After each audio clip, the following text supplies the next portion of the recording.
Hello and welcome to the Justin Hamilton podcast. On today's episode, cult author, Garth Jones returns to discuss lots of books. He's once again managed to churn through so many novels. It's quite impressive. So we're going to discuss that.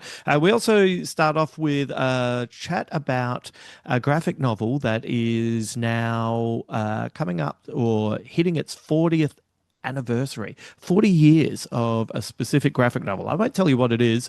I didn't quite clock it until I started recording, and I thought I'd throw it out to Garth, and so we discussed that as well. Can you work out what it is off the top of your head? You've got a couple of minutes to take a guess before I reveal it to Garth, and we have a nice chat about that as well. But lots of books to discuss and some interesting things there for you to check out. Before we get into it, I'd just like to say a big thank you to all my Patreon subscribers. Thanks for putting the time and effort into engaging with the podcast through that site. All the money that is earned through Patreon is literally funneled back into the podcast. So it helps pay for maintenance, registrations, all sorts of things. And through subscribing, you can also get access to bonus podcasts, filmed live shows that are one-offs. There's Three Colors Hammo. Yes, you can find an original video of Three Colors Hammo that was filmed back in 2007. It's not the greatest of qualities, but if you ever wanted to see that show, you can find all three episodes there. And yeah, you can also get free tickets to live shows that I'm putting on, which is what I also wanted to tell you about now. I have two live shows coming up, one in Adelaide, one in Sydney. The one in Adelaide is on the 25th of September. I'll be back at the Rhino Room, and I'll be hosting that night. It is the day before the AFL Grand Final. I feel like I might have some AFL thoughts. If only there was something happening in the AFL that would inspire us to look at it and have some ideas pop up and some things to discuss. So maybe it'll be the anti-AFL Grand Final. Who knows? I used to love the AFL and fell out of love with it after living in Melbourne and just being a little bit too close to the structures that exist behind the scenes, and it killed my love for the sport. Isn't that weird? I think that's why I can kind of enjoy American football, because I'm far away from it. They wear helmets, so I basically don't know who anyone is. And if anyone over there is disappointing, who gives a shit? I was never that invested in the first place.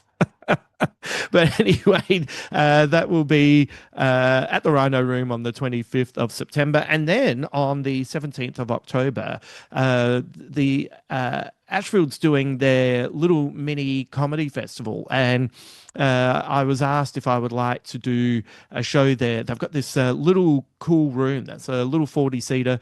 And I thought, well, why not? That'll be fun. I actually haven't performed a solo show in Sydney for a number of years. So that is on the 17th of October. That's a 5 o'clock show. There's only a handful of seats. Some of my Patreon subscribers have already taken up those seats since they've DM'd me. And as I said, any show that I'm producing, you will get in for free. If it's someone else producing, then I can hand out some discounted tickets. But yes, that'll be fun. Gen X marks the spot, and I'm looking forward to doing an hour. I prefer an hour.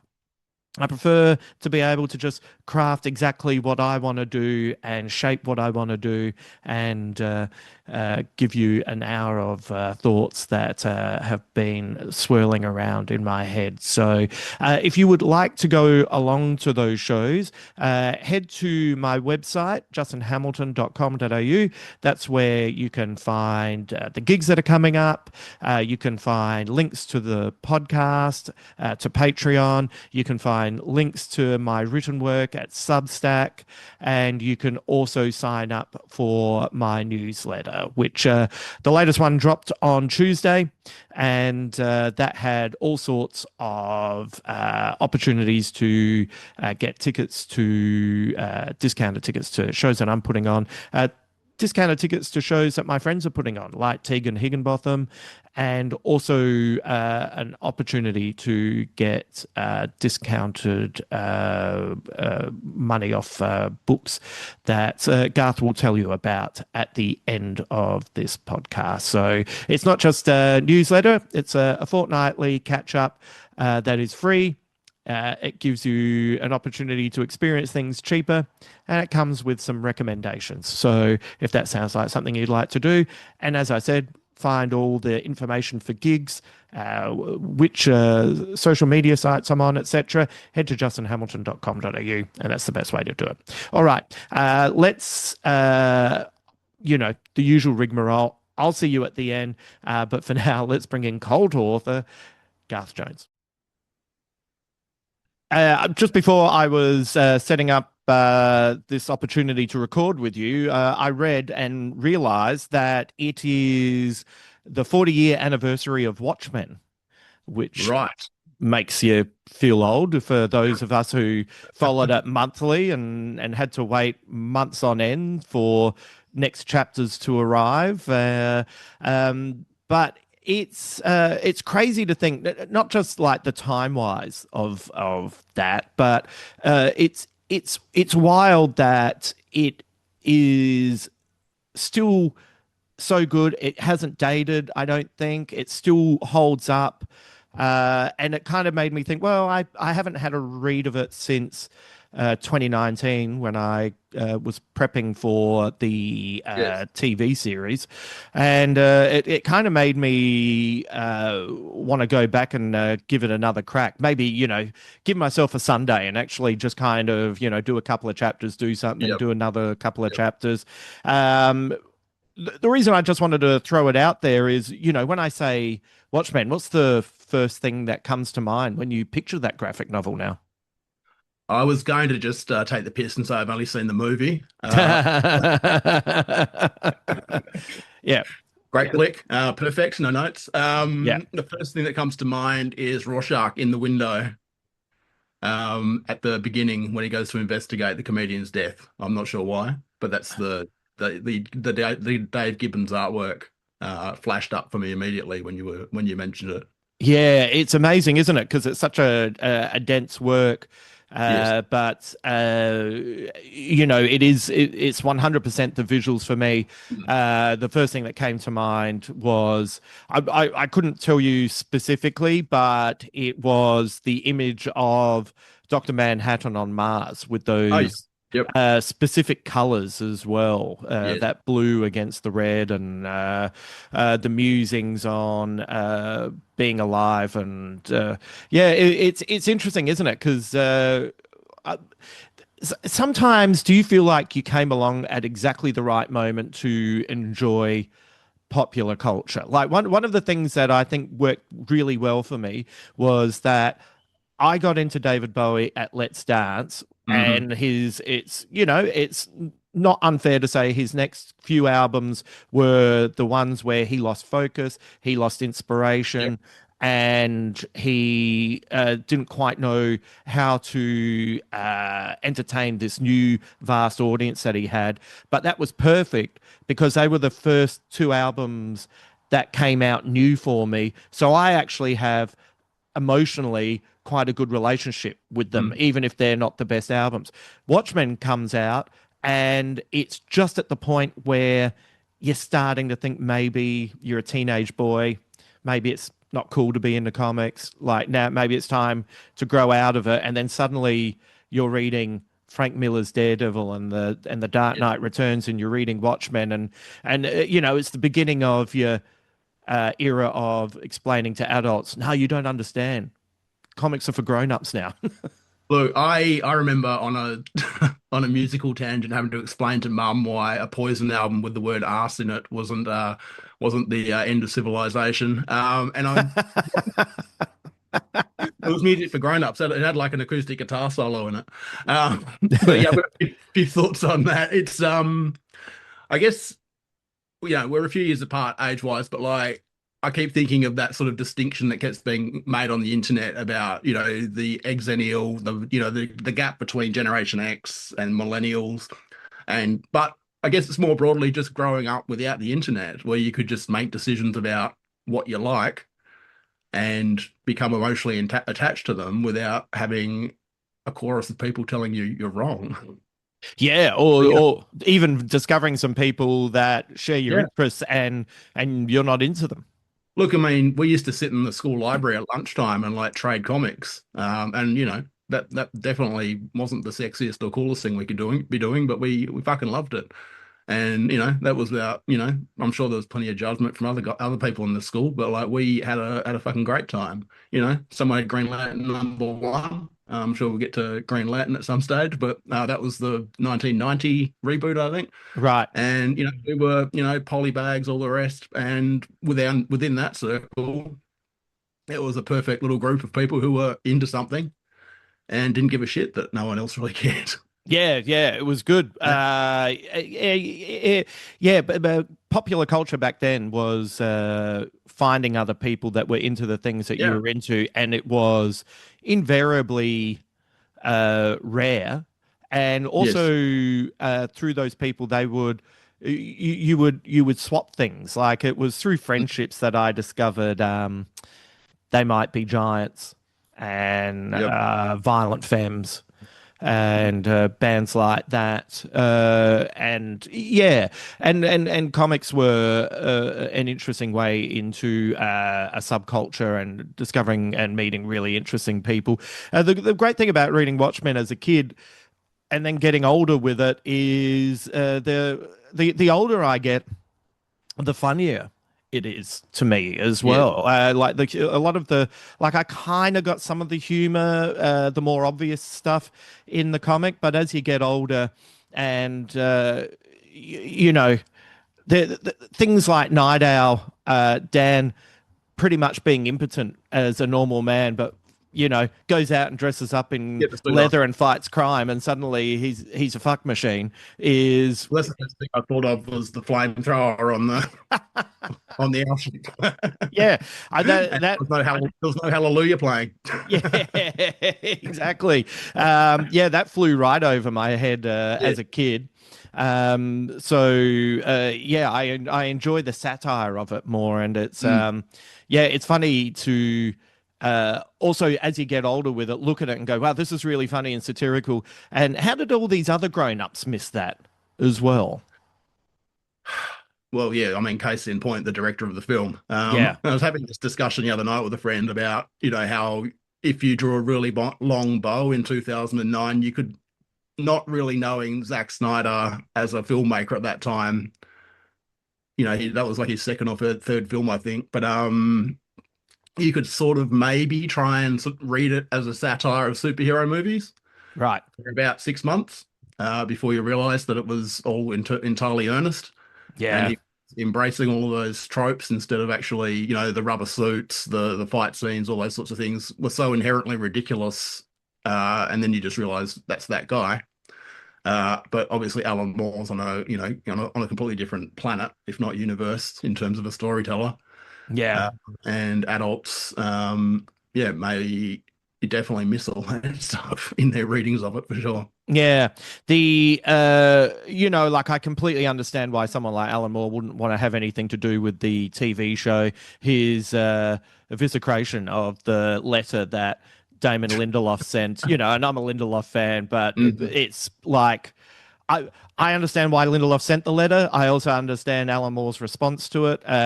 All of it makes sense, but you know, and when something's your own, of course you're going to have strong feelings towards it. But to me, the series announced itself as getting the sense of Yeah. humor with characters like Lube Man and stuff like that. Mhm. That those moments were like, oh yeah, you understand that you can do something big and serious and have grander ideas, and you can also not forget that this is inherently, at times, really silly. I mean, yeah, he took the Charlton characters. I mean, Peacemaker's got like a toilet system on his head. You know, and he might have actually made them slightly more cool in his reimagining of them. But yeah, absolutely. And I think when you now you bring up that it's 40 years, I did wonder why there was so much contemporary comic art coming out on my Instagram feed. People like Dan Mora are doing covers for the whatever re-releases they're doing. And I think something that totally lost Alan Moore's sense of humor was when they did Before Watchmen and all those awful prequel comics that came out probably, is it a decade ago now? Oh yeah, be a while. Yeah, could be even I longer. don't know. Yeah. I'm not sure. I mean, it's all become a bit of a blur because I didn't really pay attention except to sort of flick through a few and go like, missed the point, missed the Mm. point, missed the Yeah. point. Yeah, and there was none of Moore's sense of absurdity in any of those. Yeah. The grim and gritty Yeah. 90s really I guess they were all kids who were brought up and got influenced by The Dark Knight Returns and Watchmen, Yep. and both missed the comedy. Yes, absolutely. Yeah, Yeah, he's a funny dude. He's dry. He's got that, English sense of humor, but like all that stuff's inherent to his work. yeah, Yeah, we yeah. should read Super Gods. I mean, not Super Gods. The what was the Thunderman? Oh yeah. Well, Yeah, like honestly, really, it's not often I read something and even if I find something funny while I'm reading it, I'll just kind of keep reading and probably think that's funny more than anything. But there were at least two times in that novella that I closed the pages and put it down and laughed. yes, yes. Phenomenal. I think we actually did a podcast about it a few years ago, so people can Yeah. hunt down for the full full take on that. But it's such a fantastic skewering of the comic industry over the Man, decades. it's so good. It took me a long time to be able to actually just kind of read some fun mainstream comics again because uh, it was such a fine skewering. It was difficult to reconnect with it. Funnily enough, just very briefly, I've been reading Jason Aaron's run on Avengers, and I remember people. I have a vague memory of people being quite dismissive of it, but I have to say that it has a level of absurdity that I Right. actually really enjoy. And I think if you're, you know, reading comics for continuity, then it's oh well, how does this work? But if you're just reading something because here's a whole lot of big silly ideas, and I'm going to. It's a little bit. I think it's actually closer to Morrison's JLA run than Right. people gave it credit for, with like a prehistoric team of Avengers with Odin and the Phoenix Force and a Ghost Rider who rides a woolly mammoth, and it's like, oh yeah, this is funny, this is fun. Why did everyone sort of say, oh well, this is over the top? It's like, mate, all of it's over the top. When did that come out? I think it was 19, maybe towards the end of the 2019 to 2023, Right. something like that. So maybe even a little bit earlier. But yeah, it's been the perfect thing to read when I've been tired. I've had a big week. You're not quite ready to go to bed, but you can't focus to read for too long. You can knock off two issues of that, and you go, great, big, colorful, silly, funny, and now I can go to bed. Yeah, I think he's done. I mean, the Thor run he did was a lot of fun. Yeah, Yeah, he's got some big concepts, big fun ideas. And even stuff like Southern Bastards that he did maybe a decade or more ago now. There's some cool Vertigo stuff he's done as well. yeah, yeah, Yeah. definitely. All right, look, you've read so many books, and I threw you for a loop by throwing out Watchmen there, but Good old axe, huh? I literally just read it before we connected, and I thought, oh, Yeah. it's good to bring up. So you have been on like a real roll this month. So what we could do is I'm going to split this into two sections this month.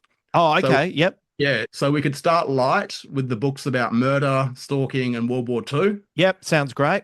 and then we could move into civilizational collapse for the other three. Excellent. Well, doesn't this sound great? By the way, Yeah, I'm recording with Dave Anthony after this, so that'll be a good segue you can into. beat that. So yeah, stay tuned though, because it's they're great books too. So yeah, no need to log off right now. Okay, well, why don't you tell me which one you want to start with? I think I would like to start with Annakeara's Stinson's Nerve Damage, Nerve damage. Okay. which is from Scribner. They sent it out to me a little while ago. I read it over a night or two. This one's about dating in the contemporary scene and what happens when an ex decides to basically put the full focus of the surveillance state on you once you've broken up and your court-ordered restraining order has lapsed. So it's about a young woman called Clarice, and she is named after the character from Silence of the Lambs. And she realizes one day that her toxic ex is back around her in her life and is making her life hell. And it is about the way she comes to that realization and then tries to fight back around about it, at it, while also sort of starting to doubt her own sanity, because that's what happens when you are in a situation like that. Yeah, right. Well, isn't that interesting? I haven't knock on acrylic, but I've never experienced something like that, but I have seen friends experience that. I Mm, have seen the online attack, mhm. and it's kind of amazing, actually. I've seen some things that have been outright lies written about people, Yes. and there's kind of, from what I can gather, there's no way to kind of deal with it other than in many cases hope that other people will stand up for you, Hmm. and also maybe you just have to ignore it, because if you're not engaging with it, less people will see it, and if Yes. less people see it, then hopefully it burns out on its own. But a couple of people who have engaged with it, of course, now everyone's seeing it, and now everyone's commenting on it, and now more people are engaging Hmm. with it. Yeah, and I've seen it guy to girl, girl to guy. It's been a across the gender thing to attack someone via social media, and just even you just reading out that synopsis sounds horrific. Yeah, it's I mean it's called Nerve Damage for a reason. The lead character is fairly isolated, doesn't have a lot of friends in her circle.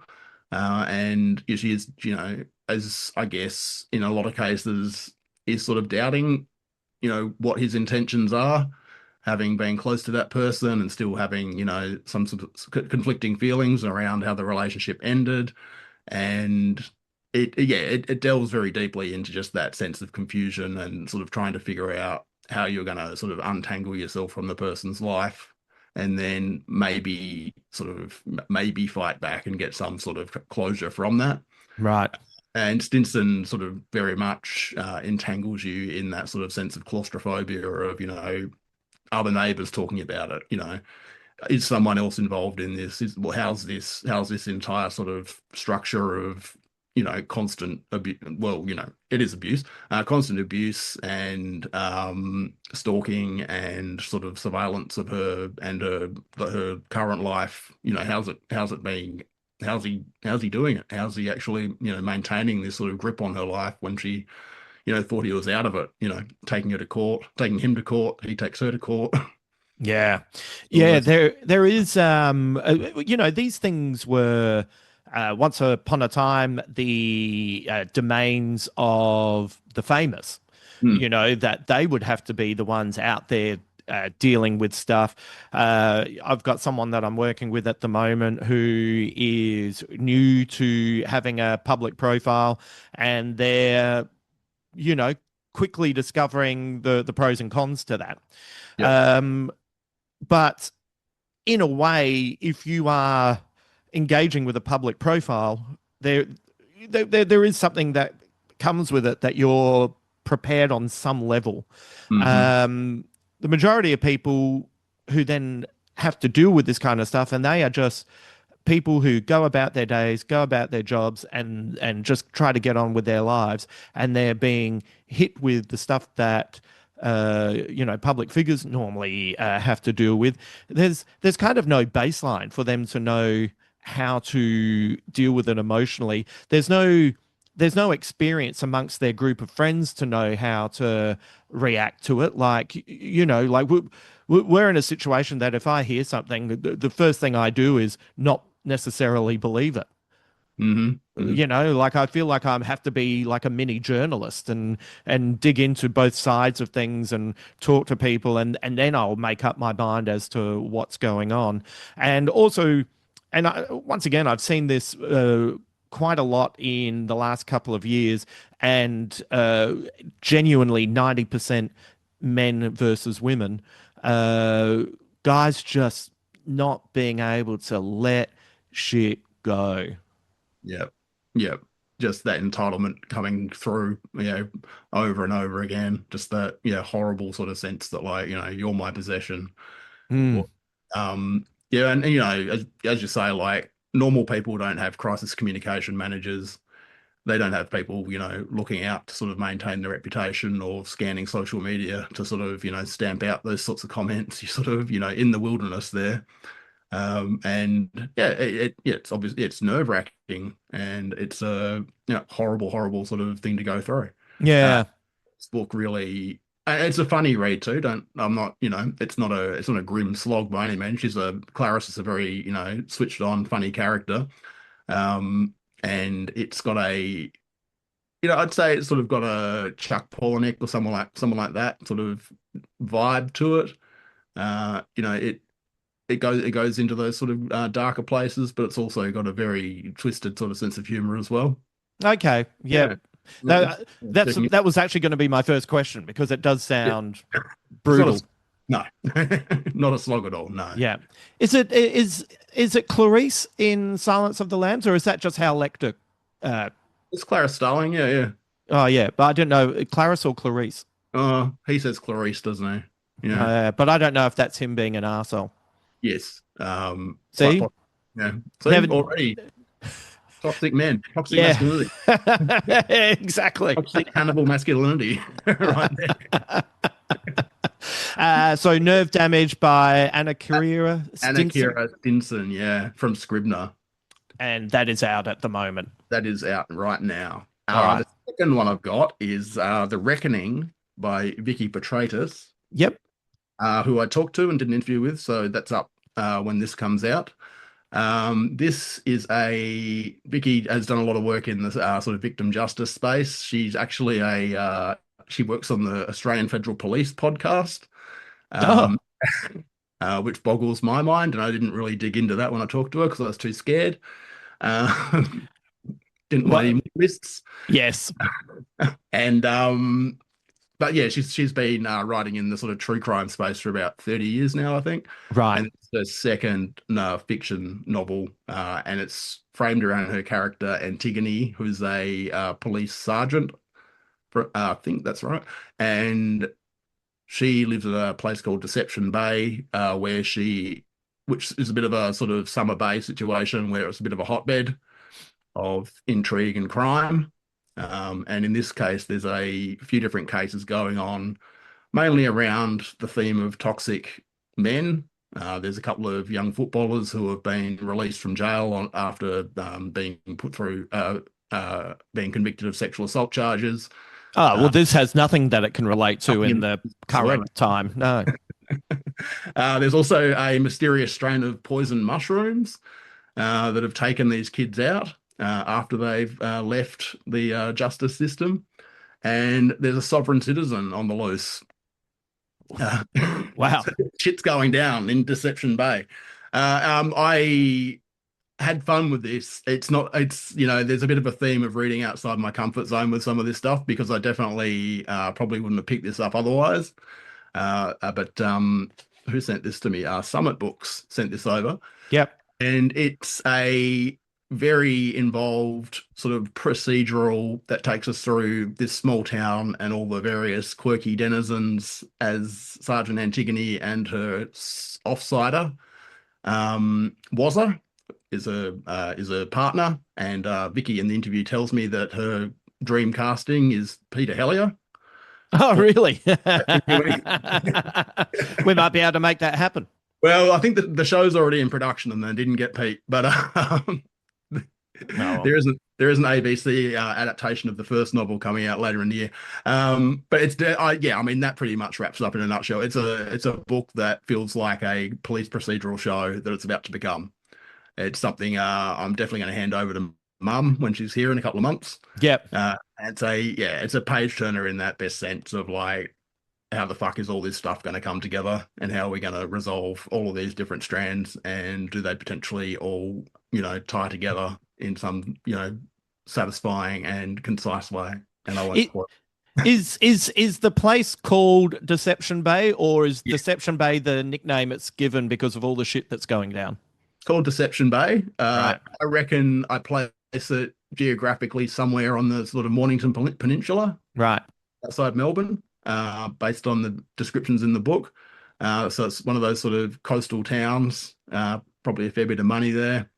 But there's also a lot of maybe Gippsland, a bit of bushland around there where the sovereign citizens can hang out and, fight the cops. And yeah, the sort of the strands of the story sort of intertwine. And it's a fun who done it and why done it. Yeah, great. I love the broad range of things that are going on in that town. It's like mini Gotham City. Yeah, so much going down. And there's also an awful right-wing radio commentator who's stirring things up from his, from the broadcast suite somewhere in Melbourne. His name's Cable, no way related to Bolt. Right. But constantly ranting and talking about the woke mind virus and how can female police officers ever be expected to do anything useful and all those sorts of tropes they love to pull out there. Yeah, great. All right, that sounds fun. It is fun. And that's Reckoning by Vikki Petraitis. Great. Yep. All right, and that one you did say that one is out at the moment, didn't you? I think or it comes out at the start of September. It may be out next week. Right. Okay. Great. Way anyway. The third one on the light scale is Anthony Byrt, sorry. Yep. We did an interview and I fucked up the name of the book with him, so I just fucked up his name as well. So sorry, Anthony. No, it's good to just kind of keep a streak going. Yeah, we got along. It's fine. This is Dying Days, and Anthony is a art critic from New Zealand who's recently moved to Melbourne, and this is a novel set at the end of World War II in Yugoslavia, and it centers around an English spy named Alex Madigan and his Kiwi offsider as they investigate the disappearance of some New Zealand soldiers and all of the events surrounding that. The locals have got some shady connections with the Nazis. There are various sort of intrigues going on in Trieste where it's set, which Anthony has family that did come from that area and also has relatives who were sort of stationed during World War II around there, from memory. Yep. And this is another one that really feels like it's got, adaptation written all over it. To me, there's a little bit of swashbuckling, almost Indiana Jones sort of stuff in there. Lots of awful Nazis, if there are any other kind. The moneyed families in cahoots with them in Trieste, where it's set. I don't read spy thrillers as a rule, but this is a really good one, as far as I can tell. Anthony's inspired by John le Carre, people like that. And he's pulled off something pretty remarkable because I loved it, actually. I really had a good time with it. And it's also Father's Day coming out, which apparently this is the marketing materials target demographic. So I'm reverting to type, getting into date books. Yep. Pool room's coming soon. Well, hang on. I just need to ask, why don't you read spy books by rule? Not by rule, just not a genre I've ever really Engaged with. gravitated towards. Yeah, Yeah, right. it's not hard and fast prejudice. It's just something that maybe when I was a teenager, I might have sort of delved into a few, Tom Clancy's. I think Eric Lustbader might have written a few things in that sort of genre as Oh well. yeah, I definitely went through a Robert Ludlum Yeah, phase. yeah, but it's not something I've really sought out since then. But when this came across, it looked really interesting, and I said to Anthony, like, what I was looking for was some of those spy novel cliches, and he definitely avoided all of them. So that was a big tick for me. And also embarrassed myself by telling him that my head image of the lead character was probably Rick Mayall in Lord Flashheart's World War One Oh fighter right, outfit. right, right. That Yes. that didn't quite land the way you wanted. He was fine. He wasn't quite his intention, but That's funny. And it also sounds like for anyone who, long-time listeners of this podcast, knows that Alex Hammond, who yes. wrote The Berlin Trader and that run of books, it sounds like it'll kind of scratch that itch as well. I kind of love that world, post-World War II world of, the Allies have won, but are already starting to sow the seeds for the Cold War, and the Nazis, what's left of them are scattering, and the people in the villages that you meet who either did what was suppressed and damaged, or the people who compromised their morals and did whatever they could to survive. It's a hotbed of interesting ideas, and I think good authors know how to pick what they need from that time in history and create some really interesting stories. Well, yeah, and luckily there's no, present day resonance that we can, draw from any of this stuff. And Again, it all ended, yeah, in 1945. It's all yeah, fine. and And everything's been good. yeah, nothing to see here. Yeah, that sounds great. Dying Days, Anthony Byrt, and I read that one out for you, so you didn't Thanks, muck up the name for a third time. Hi, Anthony. See you in October, mate. Sounds good though. I'll buy you an expensive Kiwi beer to make up for it, man. Yes. Okay, where do you want to go next? So yeah, we're into our civilizational collapse trilogy, and I don't have a physical copy of this book, but it is Jordan Prosser's Blue Giant, Yep. which came out a couple of weeks ago, and it's getting very, very good reviews across the spectrum. Jordan wrote what was probably my favorite novel of 2024, which was Big Time, which was about a sort of psychedelic rock and roll road trip through a post-apocalyptic Australia. Lots of hitting on lots of themes I'm into. It was about sort of the sort of a fascist Australian government and a musician that's sort of contending with what's going on in that world. This one's set in the present day, and the lead character Abby is I guess she's the younger millennial who is just basically she's generation nihilist. She's trying her best, but everything just keeps getting her down, and she decides that the way she's going to contribute to humanity and be better is to get selected to go on the Mars mission that's being run by a Danish billionaire that has no relation to any South African billionaires. And she's going to train up and get on this Mars mission, and that's going to be the way she sort of contributes to, giving humanity hope in the days of climate collapse and all the other polycrisis stuff that we, get to contend with. And again, this isn't like a bummer of a novel. This is a predominantly set in Melbourne with a little side trip to Canberra. But it meditates on celebrity, it meditates on hope, it meditates on, how you can make a difference in the world we live in. And some of the things Abby does probably aren't the wisest moves. I won't spoil any of it, but she's a very funny character. She's very relatable. One of the first scenes is, she wakes up and she discovers that she's thrown up, red wine all over their shitty IKEA coffee table in their shared house in Abbotsford. Yeah, she's living that lifestyle of the early 30s wipeout. Yeah. She worked in fashion for a little while, made a bit of money. She convinced herself that like the fashion industry was, evil, although she'd, contributed to all that sort of like fast fashion sort of stuff. And she lives in capitalism, so she's conflicted and torn by the fact that she lives in that system and she wants to do something epic to, justify or her existence and give hope to humanity, basically.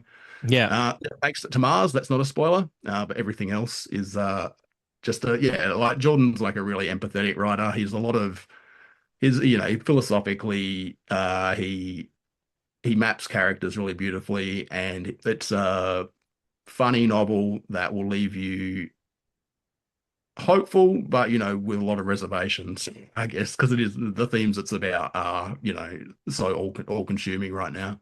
Yeah. By the way, I just need to say the billionaire's name is Tor Skovgard, and that is some good naming. Yes, yes. That's great. So once again, a novel that has, a very serious foundation, but there Mhm. is humor to be found in the storytelling.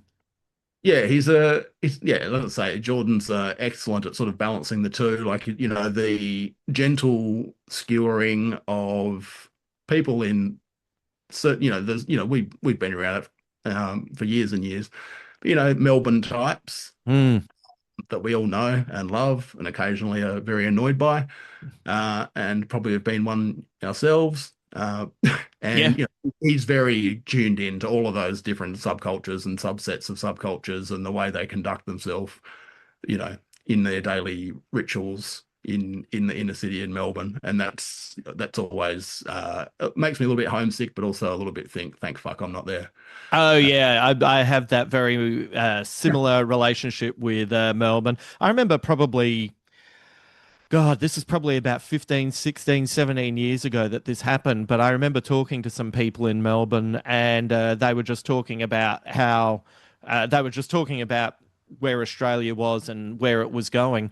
And I remember saying to them, "Yo, you don't understand. Melbourne and inner city Melbourne is Narnia compared to yeah, the rest of Australia." And like I definitely, probably around the uh, 2007 Labor victory with Kevin Rudd, thought things were on the upswing. But the fact remained that, I was going out and performing in regional Western Australia and regional Victoria and regional, like, Northern Territory and all and regional Queensland, and I was meeting very different people to the ones that I was spending time with in Melbourne. So, it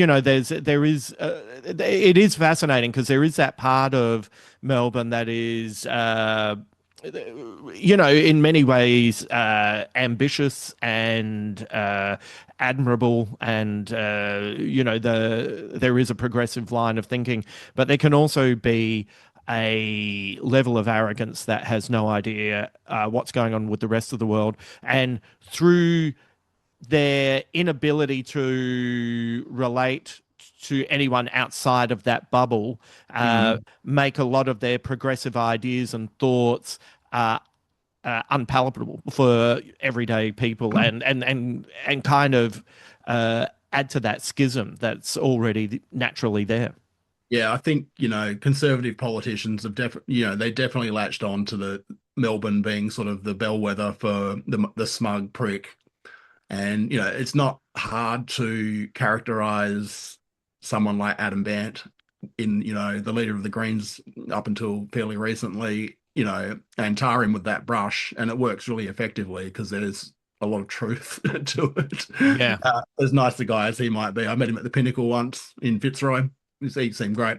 But, it's still, yeah, the bubble is, yeah, it is a confected reality you live in. And while you're in it, like, it's, you feel as probably as seen as you're ever going to feel. But yeah, as soon as you step outside it, into spaces where the material reality of how people have to live their lives just doesn't, equate to some of the, the rhetoric and the sort of goals that people sort of espouse when they're living in that little sort of, yeah, the Narnia zone, as you say.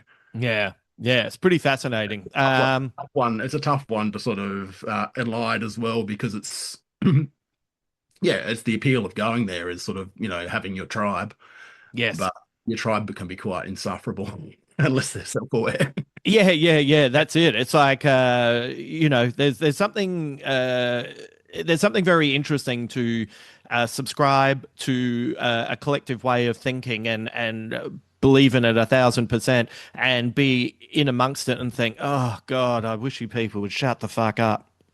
Yeah, I mean, I think the big one for me was I kept two friends from school who lived in Melbourne, and we'd see each other regularly, and we knew the boundaries of how much bullshit we were being fed as well. So it was always a sort of mediating factor to flatten out the rest of it. Yeah, yeah. All right. Well, that sounds fascinating. It is Jordan great. Prosser. Like it's probably going to fall in my, between this and Quaint Folk. I think it's going to be a tough fight at the moment for the interview list in terms of my favorite thing I've read. Yeah, right. Sort of props I'm giving it at the moment. Great. All right. We have two to go. Where do you want to go? All right. So, and I think this one, Kluge by Kiwi author Pip Adam, is probably going to fall in that list as well. Right. This novel is 200 pages long. It took me a week to read because I had to stop regularly because it's sort of lock on reality as we're experiencing it and how angry it makes me would just leave me having to sort of put it down and just take a day or two to sort of recover. Uh, and that's not a critique of the book. That's just a sort of explanation of why it's so good because it will just leave you seething. It's about a stand-up comic, ostensibly, a routine being delivered by a character called Kluge, who at some stage was a member of a tech startup who's, grew to become the predominant platform on the planet. He's sort of the sidekick to the actual owner, the leader of it. I guess it's a cult at some point. And he is there to observe the sort of downfall of that platform and the framework it gives. This is a stand-up comedy special, and I won't ruin the sort of the end of the novel because I think it really pays off beautifully. But he is communicating as if he's becoming more of an AI as the novel continues. He refers to his body a lot. He refers to observing people through different surveillance mechanisms through people's phones. Like he's an omnipotent narrator, and he takes you through the absurdity of what one of these tech startups is really like, and just how facile and completely detached from reality someone like and pick your billionaire would be, and pulls you through the lack of, I guess, the sociopathic lack of care they have as they just fulfill their own goals to the detriment of everyone else on the planet. Yes, right. Well, and so when you say they're the sidekick, are they almost fulfilling the role of jester? Yeah, they're the observer, they're the jester, they're sort of filtering everything through their perspective. From a clinical sort of perspective as well, because they're becoming more and more machine-like, and that's not clear to you exactly why for the majority of the book. Mm. But they go through humiliations at the hands of the CEO. They go through a whole range of sort of degrading episodes where they more and more learn how despised they are in that organizational structure. You see all the ridiculous ways that, the petulant juvenile ways the CEO behaves, the invite lists, the parties that no one will attend because he's so toxic. He's got an episode of a cartoon that he insists everyone watch because the CEO thinks that like that's the key to their entire business model, or maybe the key to, full the meaning of life, or the meaning of why the way they operate. So it's very funny, but also just tinged with that bit of reality that that's actually how they operate. No, yeah. Well, I think the thing that we always suspected, but we are definitively learning in these current times, is that these people who are in positions of power do not give a fuck about the majority of people. They do Yeah. not care about anyone that they walk past on the street. And it's there's a couple of people that I know who have very much been on the front foot with, why dislike like Elon Musk? Like, just because he earned a lot of money and worked hard for it, Mm-hmm. that doesn't mean he doesn't deserve it. And it's like, Didn't you earn that. are but you are actively not engaging with how people make money. And it's I was reading somewhere, God, I wish I could remember exactly where this reference came from, but it was essentially saying that um, one of the big problems with the social divide in America is that we don't discuss poor people correctly. But poor people are just given the dream that they are Or 30 potential. seconds and yeah, one choice away from being Yep. millionaires. And And then you get treated everyone the way that you get treated as yeah, some sort of response to that. That's the that's the path. That's the sort of that's what your learning is you can walk all over everyone else once you've got power. yeah, Yeah. exactly. So, I was one of the things that I saw this morning was a guy in the UK talking about how they've already gone through that there's like 4 years of backup supply of bread, and Hmm. due to the failing of crops in the Yep. UK, they've already gone through one of those years. So Totally. once they get through the second year, we will be on that then they'll have to introduce rationing, and once you introduce rationing, that's when everything really starts to collapse. Yeah. It's fun to think about because it's happening. Mm. The the wildfires, the heat in Europe, obviously that's going to have catastrophic effects on all those food bowls. And the way, and England especially shooting itself in the foot by Brexiting a decade ago already. Uh, you know, Being over there last year and talking to people, they're just like, energy supply sucks, the food's terrible, it's about to get worse because we did this ridiculous thing that's, severed us from the rest of Europe as well. Yeah. Uh, Uh, because we um, like brown people. And there's going to be a lot more refugees once this really kicks off. yeah.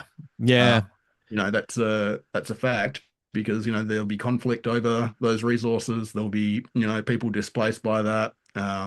Part of You do wonder if a lot of this rhetoric over the last 20 years has been sort of in anticipation of that, and a lot of the frameworks they're putting in place around that are all just going for continual growth and knowing what the outcome will be, but just soldiering on regardless. Yeah.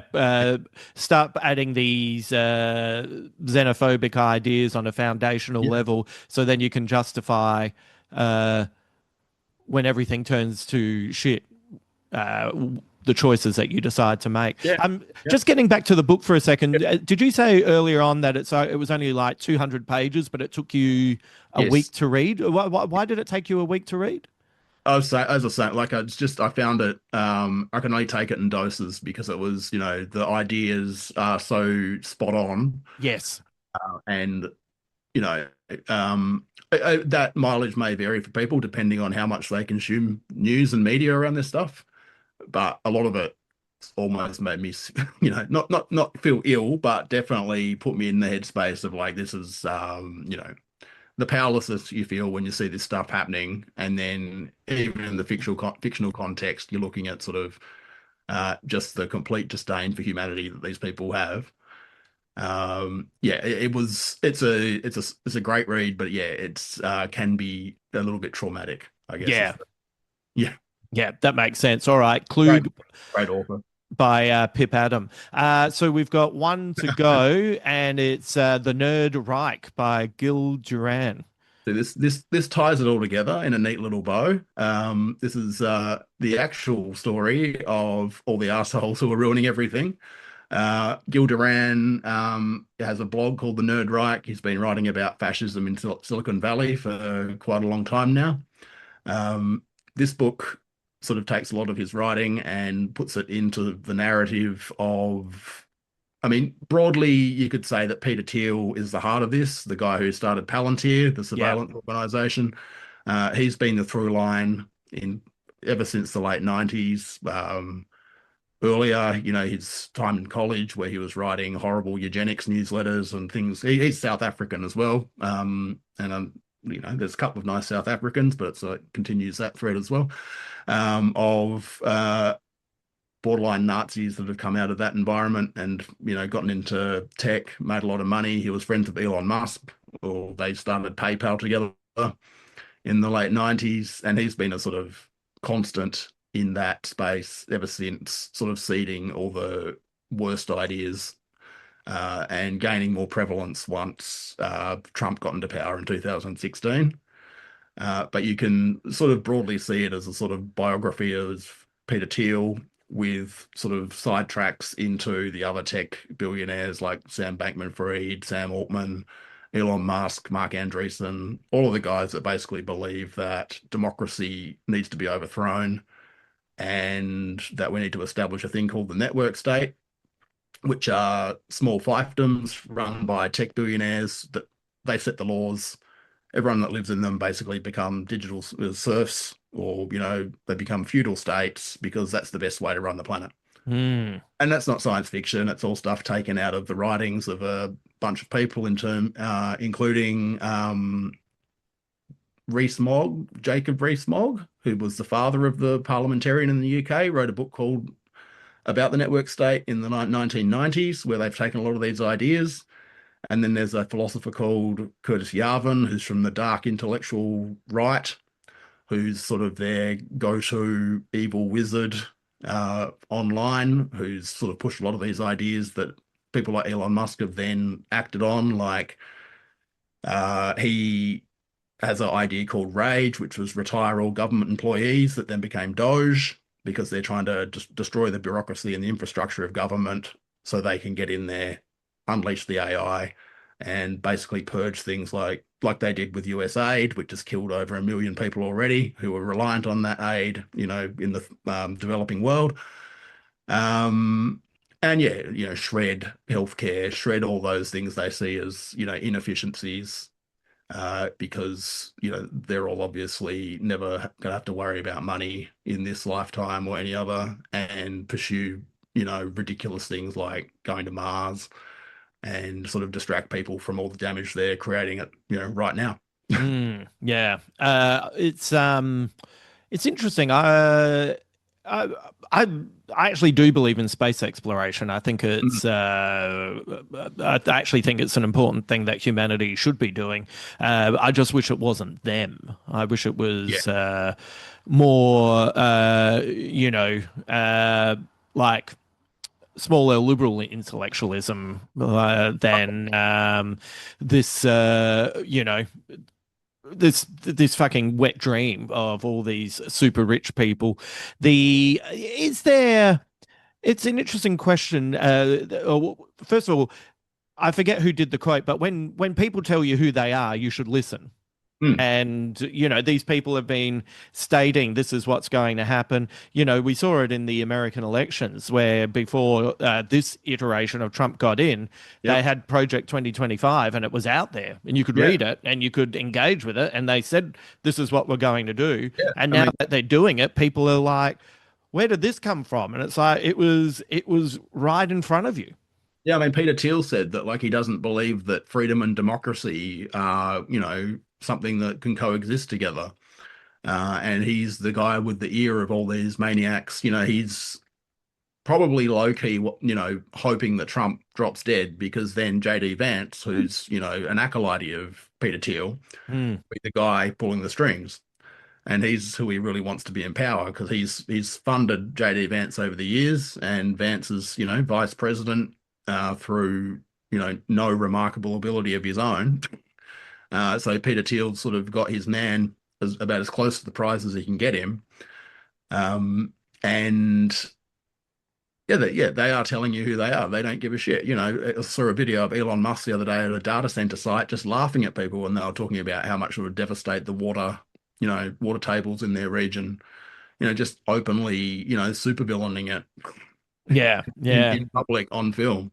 yeah, Uh, Peter Thiel does his Antichrist lectures where he goes and talks about how the Antichrist will, appear on Earth as, through technological means and, basically lists all the biblical prophecies. And it's hard to tell if he's talking about himself. yeah, And that hasn't seeped in subconsciously. yeah, Uh, and, not being religious, but the concepts still play out in terms of, the damage that can be done with that level of power and, provenance over all of these, like something like Palantir that the Australian government happily, pays money to surveil their own citizens with. They're getting more and more intense on things like identifying people who might be talking online about, things they don't like.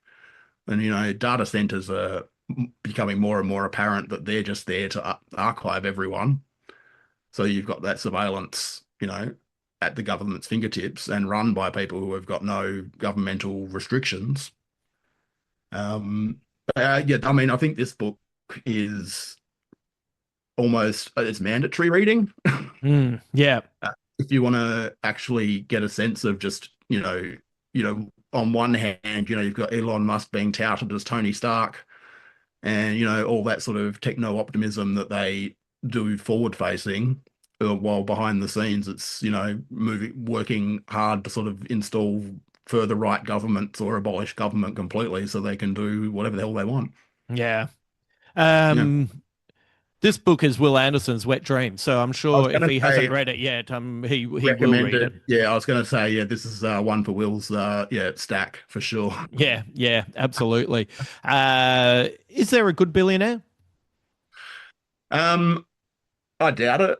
I mean, I hear people talk about it. I think that's like another liberal fantasy. I Right. think there might. I mean, the one that keeps getting bandied around and is Tom from MySpace, who made his money and left. He decided he's going to become a photographer. He cashed out and disappeared. No public profile. No, no engagement with politics. Yeah, Just took the money and said, I'm out of here. My life's sorted.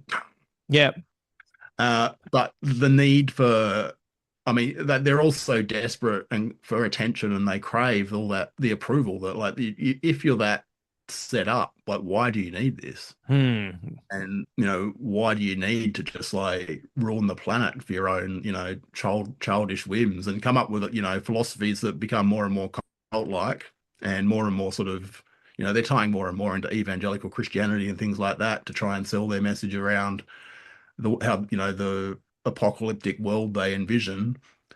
Um, yeah, I mean, it's hard to, yeah, I mean, I'm sure that people would say people like Warren Buffett and, some of those left-leaning billionaires like George Soros and all the rest maybe qualify, but I don't know that having that amount of money ever is something that leaves you in touch with humanity at all. yeah. Melinda Gates seems to be the good one. Is she Yeah, a billionaire or is she just a multi-millionaire? But she's always, you know, even if she's just giving money to other things just to annoy her ex-husband, well, that's exactly. enough for me. Yeah, absolutely. Yeah, But interesting. I think it was Bernie Sanders. It was like any dollar you make over 999,999, thousand $999 should be taxed at, the top, taxed at 100%. I mean, what's going to change in your life material? Like, the fact that I think the stat something like if you say Jeff Bezos at $300 billion, if he spent, something like $1 million a day, he wouldn't run out of money for like 10 or 20,000 years. Yeah, Like, right. what is the point of that? Yeah, yeah. Yeah. All right. Duran, the nerd Yep. Reich, great. title, by the way. Yeah. Lots of really interesting books there. Now, before we go, you have an offer online with Oh your yeah. own work.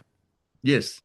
I thought I'd for everyone who subscribes to the newsletter, which I assume's out by the time they hear this. Yep. You get my books, all three. One is a collection of short stories I just pulled together called Tales from the, Yarns from the Fuck Universe, that Justin very kindly threw that name out there for me. And a copy of Black Pills and Homebrewed Vampire Bullets, all digital for $8.98. There will be a promo code on the newsletter, which you will have seen by now. And that's a discount of about $5, which is like already half the price of a movie ticket. Yes. And about 600 pages of content for you. So yeah, hopefully you can jump in there and hopefully enjoy those. And where can people find you and also all the interviews you've been doing? Yeah, so I am, everything gets archived at pasttheamel.com. I've got a YouTube page. So I don't really tend to that much at Past the Amel, but all the interviews go up there.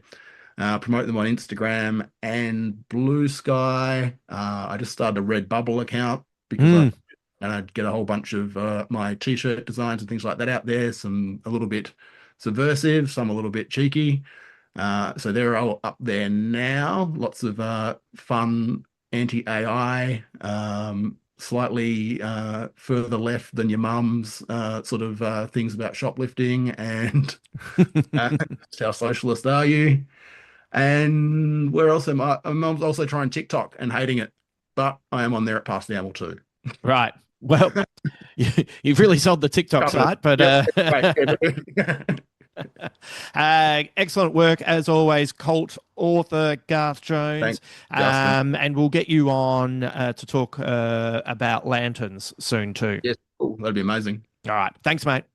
Thanks, Justin. Thank you to Garth for all of those books and the Watchmen chat. And yes, he said to me after we stopped recording, he'll try and read some more lighthearted material for us. But all of that sounded super interesting. I'll make sure that over at Patreon and on YouTube, I will post links for those novels as well, so you can easily access where you can find them if and purchase them for the ones that seem like they would appeal to you.